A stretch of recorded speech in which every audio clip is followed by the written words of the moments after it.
c'est dur et nous passons tous par les mêmes combats. Mais si nous mettons juste un peu d'effort, nous allons y arriver. Le Seigneur va nous faire grâce. Amen. Nous allons étudier maintenant, je vais donner quelques versets sur comment nous pouvons justement lutter contre le monde. Comment nous pouvons lutter contre le diable et comment nous pouvons lutter contre la chair. Amen. Nous avons déjà lu ce passage, mais dans Jacques 4, verset 7, il dit ceci: soumettez-vous donc à Dieu. Ça, c'est la première partie du verset. Nous devons nous soumettre à Dieu. Les voies du Seigneur, peut-être que nous luttons des fois avec certains principes de la parole du Seigneur, mais nous devons nous soumettre à la voie du Seigneur. Nous devons nous soumettre à la volonté de Dieu. Si tu ne te soumets pas à Dieu, tu peux résister comme tu veux au diable, tu ne vas pas y arriver. Mais laisse-moi te dire que lorsque tu es soumis à Dieu et que tu résistes au diable, il n'a pas le choix que de fuir loin de toi. Amen. Psaume 18, verset 31, nous avons aussi besoin de la parole. Les voies de Dieu sont parfaites, la parole de l'Éternel est éprouvée et il est un bouclier pour tous ceux qui se confient en lui. Dans cette parole, il y a tellement de promesses. Dans cette parole, il y a tellement de promesses, de paroles plutôt, concernant nos situations. Est-ce que c'est une situation de santé?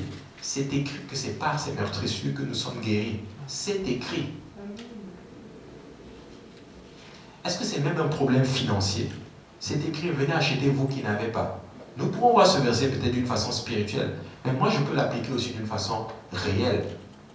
Et j'ai expérimenté des situations comme ça. Je ne sais pas pour vous, mais la plupart des choses que Dieu m'a données, je n'avais rien dans les poches. Amen.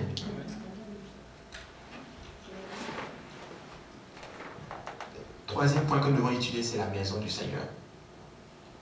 Nous devons faire la maison du Seigneur une priorité. C'est très très important. Nous devons faire de la maison du Seigneur une priorité. Parce que ce n'est pas un jeu. Nous sommes en guerre. Et nous devons avoir toutes les armes avec nous justement pour faire face justement à cette guerre-là. La maison de Dieu, c'est très très important.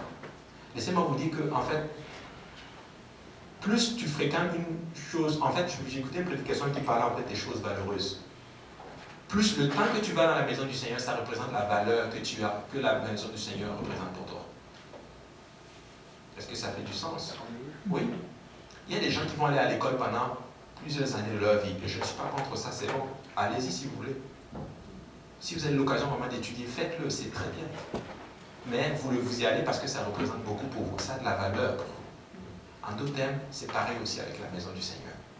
Plus tu y vas, plus ça prouve ce que ça représente pour toi. Quand je viens dans la maison du Seigneur, c'est parce que ça représente beaucoup pour moi. Amen. C'est parce que ça représente beaucoup pour moi. Depuis que j'ai mis mes pieds dans la maison du Seigneur, ma vie n'a plus jamais été la même. Amen. Donc, Psaume 22, verset 26, il dit: tu seras dans la grande assemblée l'objet de mes louanges. J'accomplirai mes vœux en présence de ceux qui te crient. Psaume 35, verset 18, je te louerai dans la grande assemblée, je te célébrerai au milieu d'un peuple nombreux. Amen. Psaume 111 qu'on a lu en ouverture, verset 1. Louez l'Éternel, je louerai l'Éternel de tout mon cœur dans la réunion des hommes droits et dans l'assemblée. Donc, je vais terminer vraiment avec ça, justement. J'étais là vraiment pour exhorter le peuple de Dieu à trois choses. En d'autres termes, voici trois vitamines par lesquelles nous allons tenir: la parole du Seigneur, la prière et la maison du Seigneur. Si nous nous accrochons à ces trois-là, nous allons faire face justement à ces ennemis justement qui veulent nous empêcher de percer spirituellement. Amen. Est-ce qu'on peut se lever tous ensemble?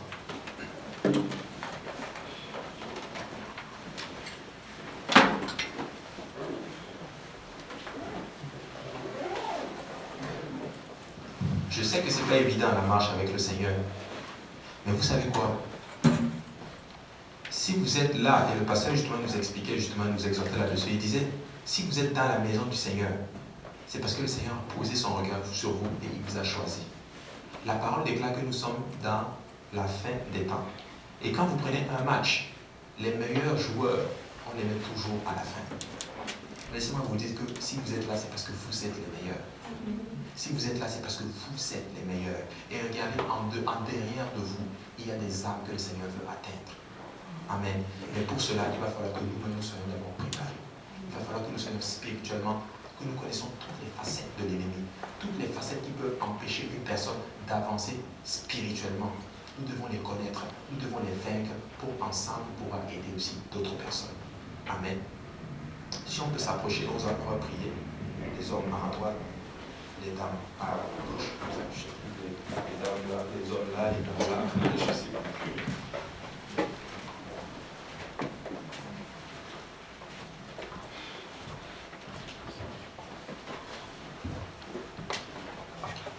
Donc nous allons prier, prions le Seigneur.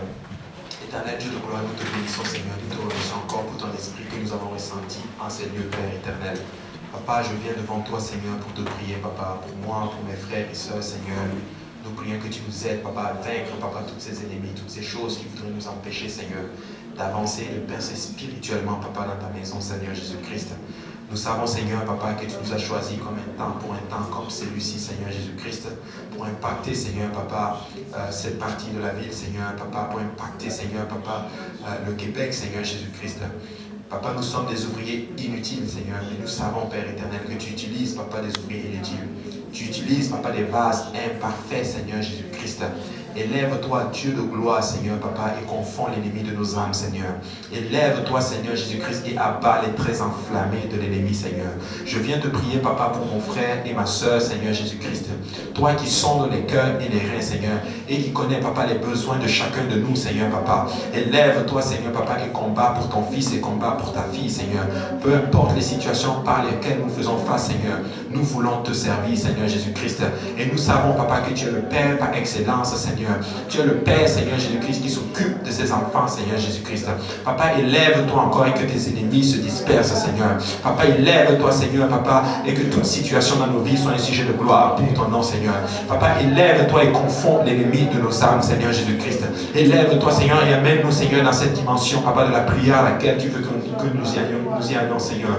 Élève-toi, Seigneur, et nous amène, Seigneur. Aide-nous à te connaître, Papa, personnellement, Papa, collectivement, Seigneur, à te connaître, Papa, de la manière dont tu veux que nous te connaissions, Seigneur Jésus-Christ.